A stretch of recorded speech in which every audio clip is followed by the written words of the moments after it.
ইংরেজি সাহিত্যে লিটারি টার্মসের গুরুত্ব অপরিসীম, কেননা এই লিটারি টার্মস সাহিত্যকে বিশ্লেষণে সাহায্য করে, যে কোনো লেখকের উদ্দেশ্যকে ধরতে সাহায্য করে, সমালোচনা এবং আলোচনা অনেক সহজতর করে তোলে এই লিটারি টার্মস।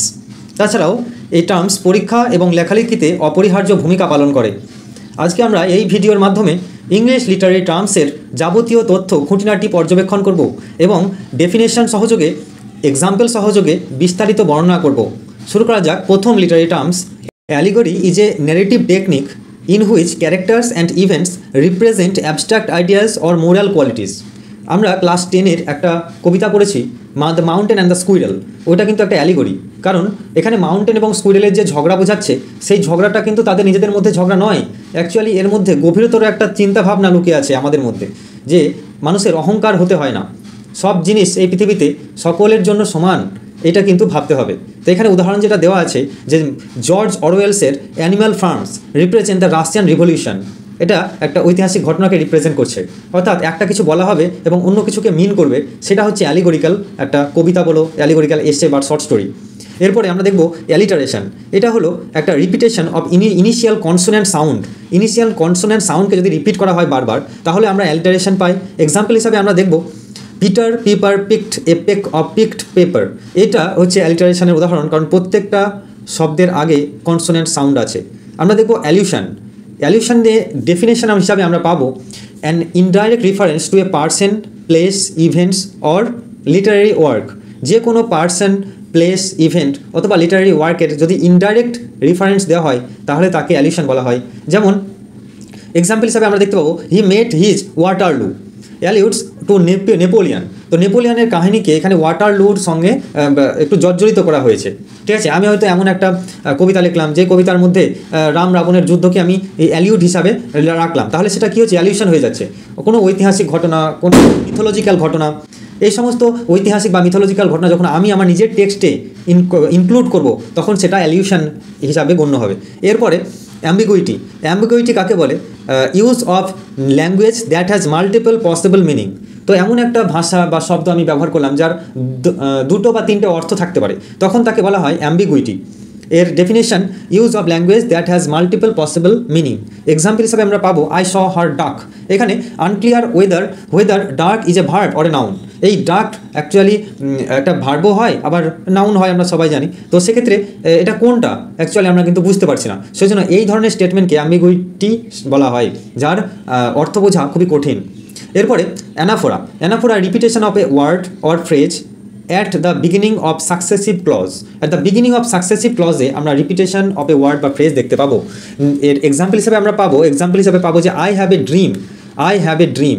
অর্থাৎ দুটো বাক্যতেই পরপর দুটো বাক্য হোক বা কোনো পংক্তির পরপর দুটো বাক্য হোক, যদি এরকম থাকে তাহলে তাকে অ্যানাফোরা বলা হয়। অথবা এমন হয় যে কোনো একটা কবিতাতে হয়তো 5টা স্ট্যাঞ্জা থাকলো, তা প্রত্যেকটা স্ট্যাঞ্জার প্রথম লাইন হয়তো একই হচ্ছে, প্রত্যেকটা স্ট্যাঞ্জার প্রথম লাইন যদি একই হয়, তাহলে তাকে অ্যানাফোরা বলা যেতে পারে। এরপরে antithesis. Antithesis is a juxtaposition of contrasting ideas in balanced structure. Antithesis হচ্ছে juxtaposition of contrasting ideas in balance স্ট্রাকচারকে অ্যান্টিথেসিস বলা হয়। এক্সাম্পল হচ্ছে it was the best of time, it was the worst of time. অর্থাৎ দুটো আলাদা আলাদা চিন্তাকে আমরা যখন একসঙ্গে বলবো এবং জাক্সটাপোজিশন করে আমার আইডিয়াকে, কনসেপ্টকে তুলে ধরবো, তখন তাকে অ্যান্টিথেসিস বলা হয়। অক্সিমোরন কিন্তু অ্যান্টিথেসিস দিক থেকে একটা আলাদা উদাহরণ। অক্সিমোরনে দুটো শব্দের মধ্যে জাক্সটাপোজড হবে, কিন্তু অ্যান্টিথেসিসে আমার যে চিন্তাধারা বা থটের জাক্সটাপোজড হবে। ঠিক আছে, কন্ট্রাস্ট। Next apostrophe. অ্যাপোস্ট্রফি কাকে বলে? Addressing an absent person, object or abstract idea as he present. আমরা যখন এমন কিছুকে সম্বোধন করি যা মনে হচ্ছে যেন আমাদের সামনে আছে কিন্তু অ্যাকচুয়ালি নেই, তখন তাকে অ্যাপোস্ট্রফি বলা হয়। যেমন ও ডেথ, হোয়ার ইজ দাই স্টিং। হে মৃত্যু, তোমার হুল কোথায়? অর্থাৎ আমরা যেন দেখতে পাচ্ছি যে মৃত্যু যেন সামনেই দাঁড়িয়ে আছে, তো মৃত্যু তো সামনেই দাঁড়িয়ে নাই, এটা তো একটা অ্যাপোস্ট্রফি করা হচ্ছে মৃত্যুকে। তা আমরা দেখেছি ওয়েস্ট উইন্ড কবিতাটা পড়ার সময় যে ও ওয়াইল্ড ওয়েস্ট উইন্ড, এটাও কিন্তু একটা অ্যাপোস্ট্রফি। এরপরে অ্যাসোন্যান্স। অ্যাসোন্যান্স কী জিনিস? Repetition of vowel sound within nearby words. Example হচ্ছে the rain in Spain stays mainly on the plain. অর্থাৎ আমরা এইটা বারবার দেখতে পাচ্ছি, এটাই হচ্ছে অ্যাসোন্যান্স। অ্যাসোন্যান্সে আমরা মনোপথং এবং ডিপথং দুই প্রকারই দেখতে পাই, এখানে ডিপথংয়ের ব্যবহার করা হয়েছে। আমরা অর্থাৎ the rain in Spain stays mainly on plain, অর্থাৎ এখানে আমরা অ্যাসোনেন্স দেখতে পাচ্ছি, রিপিটেশন অফ ভাওয়েল সাউন্ড, আর কনসোনেন্সে ছিল repetition of consonant sound with nearby words. ঠিক আছে, এমন নয় যে প্রত্যেকটা ওয়ার্ডে থাকতে হবে, নিয়ার বাই ওয়ার্ডস থাকলেই হবে, অর্থাৎ একটার পর আরেকটা ওয়ার্ডে থাকলেই সেটা কিন্তু অ্যাসোনেন্স বা কনসোনেন্স হিসাবে গণ্য হবে। নেক্সট আমরা দেখতে পাবো ডিনাউমেন্ট। ডিনাউমেন্ট কি? The final resolution or outcome of the plot. অর্থাৎ কোনো উপন্যাস অথবা কোনো নাটক পড়তে গেলে একদম সবকার শেষে ক্লাইম্যাক্সের কাছাকাছি যখন আমরা পৌঁছাবো তখন আমরা যে আউটকাম দেখতে পাবো, ফলপ্রসূতা দেখতে পাবো, সেইটাকে ডিনাউমেন্ট বলা হয়। যেমন the happy marriage at the end of Pride and Prejudice. তো প্রাইড অ্যান্ড প্রেজুডিস সবকার শেষে যে ম্যারিজগুলো সম্পন্ন হচ্ছে সেটাকে আমরা ডিনাউমেন্ট বলতে পারি।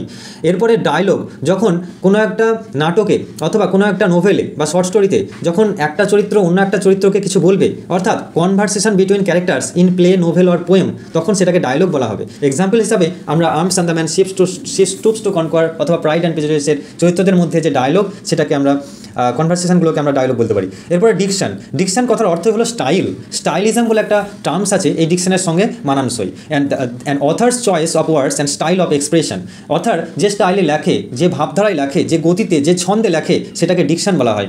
অথার্স চয়েস অফ ওয়ার্ডস, অর্থাৎ কোন ধরনের শব্দ চয়ন সেইটাকে ডিকশন বলা হচ্ছে। এক্সাম্পল হিসাবে আমরা পাবো Shakespeare's elevated diction in his ট্র্যাজেডিস। Shakespeare যে সমস্ত ট্র্যাজেডিগুলো লিখেছেন, যেমন ম্যাকবেথ, হ্যামলেট, ঠিক আছে, এই ধরনের ট্র্যাজেডিতে শেক্সপিয়ারের একটা অনন্য উন্নত এলিভেটেড স্টাইল ব্যবহার করা হয়েছে, এগুলোকে ডিকশন বলা হয়। এরপরে ড্রামাটিক আইরনি। ড্রামাটিক আইরনি তোমরা অলরেডি সবাই জেনে গিয়েছো যে when the audience knows something and characters do not. অর্থাৎ প্লেতে যারা অভিনয় করছে তারা জানে না, অডিয়েন্স অলরেডি জেনে বসে আছে যে কী হবে বা কী ঘটতে চলেছে, তখন তাকে ড্রামাটিক আইরনি বলা হয়। ঠিক আছে, এক্সাম্পল হিসাবে আমরা বলতে পারি in Romeo Juliet's the audience knows Juliet is alive while Romeo believes she is dead. Romeo বিশ্বাস করে যে জুলিয়েট হয়তো মারা গেছে, কিন্তু জুলিয়েট অ্যাকচুয়ালি বেঁচে আছে, অডিয়েন্স কিন্তু এটা জানে। ঠিক আছে, এইটা হচ্ছে ড্রামাটিক আইরনি। ড্রামাটিক মনোলগ এরপরে আমরা আসি। রবার্ট ব্রাউনিং এর জন্য ভীষণভাবে প্রসিদ্ধ a poem in which a single character speaks to the silent listener. একজন বসে থাকবে, তো সে কিছুই বলবে না, কিছুই করবে না, অ্যাকচুয়ালি যা কিছু বলবে, যা কিছু কনভার্স করবে সেটা সে কিন্তু বক্তা একাই, স্পিকার কিন্তু একাই শুধু কথা বলে যাবে। এখানের মধ্যে ডায়লগ থাকবে না, অর্থাৎ এখানে মনোলগ থাকবে। ড্রামাটিক মনোলগ হচ্ছে রবার্ট ব্রাউনিংয়ের লেখা মাই লাস্ট ডাচেস একটা প্রকৃষ্ট উদাহরণ। এরপরে ইউফোনি। ইউফোনি কাকে বলে? Please and harmonious sound in language. কোনো একটা ভাষা অথবা কোনো কবিতা অথবা কোনো সাহিত্যকর্মতে আমরা যখন কোনো প্লিজ অ্যান্ড হারমোনিয়াস সাউন্ড ব্যবহার করি, ল্যাঙ্গুয়েজ ব্যবহার করি, তখন তাকে ইউফোনি বলা হয়। এক্সাম্পল হিসাবে আমরা পাবো সিজন অফ মিস্ট অ্যান্ড মেলো ফুডফুলনেস। পড়তে কত সুন্দর লাগছে, সিজন অফ মিস্ট অ্যান্ড মেলো ফুডফুলনেস, কত সুন্দর একটা লাগছে, সেজন্যই একটা প্লিজেন্ট লাগছে পড়তে, এটাকে ইউফোনি বলা হয়। আর কিন্তু ক্যাকোফোনি হচ্ছে আবার অন্য রকমের। দেখো, ক্যাকোফোনি হচ্ছে এর বিপরীত, harsh or discordant sounds used for effect. Harsh অর্থাৎ কর্কশ শব্দ ব্যবহার করা হবে, একদম খিচাবিচি শব্দ। ঠিক আছে, এটাকে বলা হয় cacophony. Example words like crash, clatter, grind in violence scene হিসাবে আমরা দেখতে পারি ক্র্যাশ, ক্ল্যাটার, এগুলোকে বলা হয়।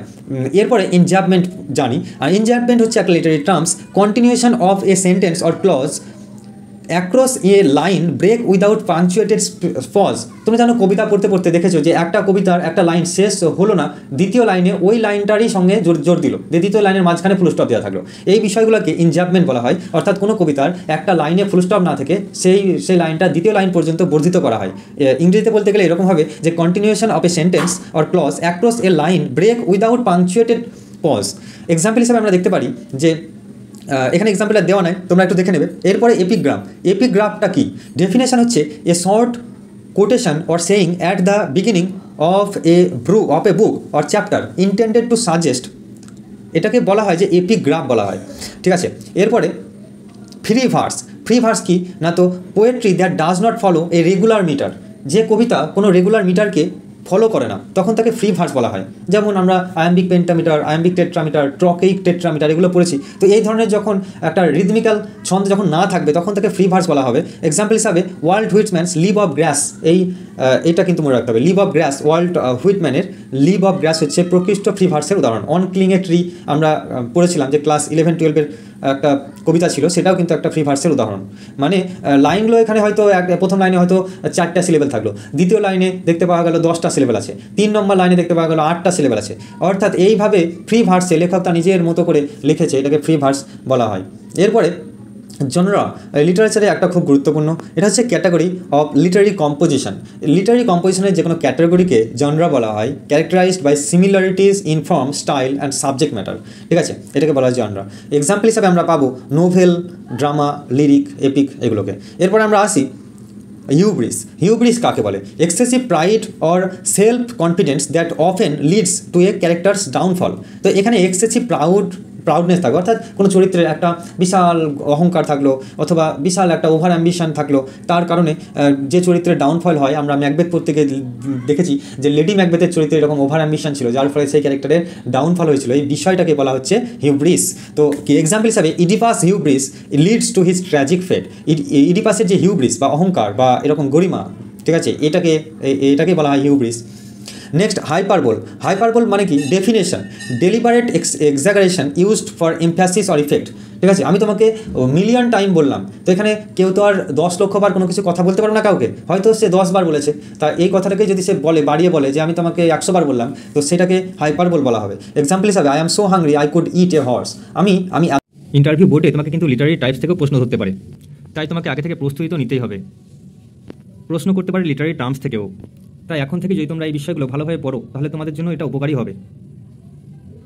আছে ফিগার অফ স্পিচও। উদাহরণ সহযোগে প্রত্যেকটা ফিগার অফ স্পিচ খুব সুন্দরভাবে বুঝিয়ে দেওয়া হয়েছে। ইন্টারভিউর জন্য রয়েছে বেশ কতগুলো পার্সোনাল ইন্টারভিউস কোয়েশ্চেন সেট, যেগুলো পড়ে নেওয়ার মাধ্যমে তুমি যথেষ্ট পরিমাণে নিজের জ্ঞান বৃদ্ধি করতে পারবে। গ্রামার থেকে খুঁটিনাটি প্রশ্ন করা হয়েছে মাত্র 56 পেজের মধ্যেই। প্রশ্ন আছে পোয়েট্রি সেকশন থেকেও, যেখানে তুমি পোয়েট্রি কি, পোয়েট্রি ও পোয়েমের মধ্যে পার্থক্য, পোয়েট্রির ডিভিশন বিভিন্নভাবে বর্ণিত আছে, বিভিন্ন প্রকারের টিচিং মেথডস এবং কমিশন। ইন্টারভিউ বোর্ডে ঢুকেই এই প্রশ্নগুলোর ফেস কিন্তু হতেই হবে। মাত্র 10 থেকে 12টা কোশ্চেনের মধ্যেই তোমাকে কিন্তু 2-3টে ফেস করতে হতে পারে। আর একটা পিডিএফ আছে, এটা হচ্ছে বিগিনিং টু এন্ড। বাড়িতে বসে থেকে প্রিপারেশন নেওয়া শুরু থেকে একদম ইন্টারভিউ বোর্ড থেকে বেরিয়ে আসা পর্যন্ত কী কী করতে হবে, কী কী না করতে হবে, এর সমস্ত কিছু খুঁটিনাটি 1 থেকে 100টা পয়েন্টের মাধ্যমে বর্ণনা করা হয়েছে। আর তার সঙ্গে তোমরা পেয়ে যাচ্ছ ইন্টারভিউ গাইড বুক। এই পিডিএফটায় মাত্র 4টে পেজ আছে, আর এত ভালো ভালো কোশ্চেন অ্যান্সার আছে যা তোমাকে খুশি করে দেবে।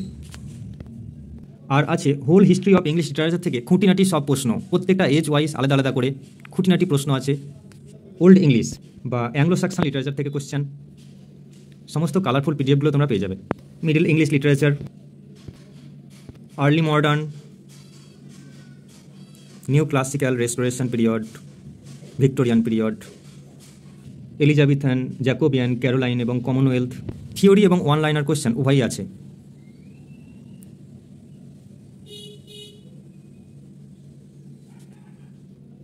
অগাস্টান এজ, একইভাবে মডার্ন এজ আর পোস্ট মডার্ন এজ। তোমরা চাইলে এগুলো মাত্র 199 টাকা দিয়ে কিনে নিতে পারো।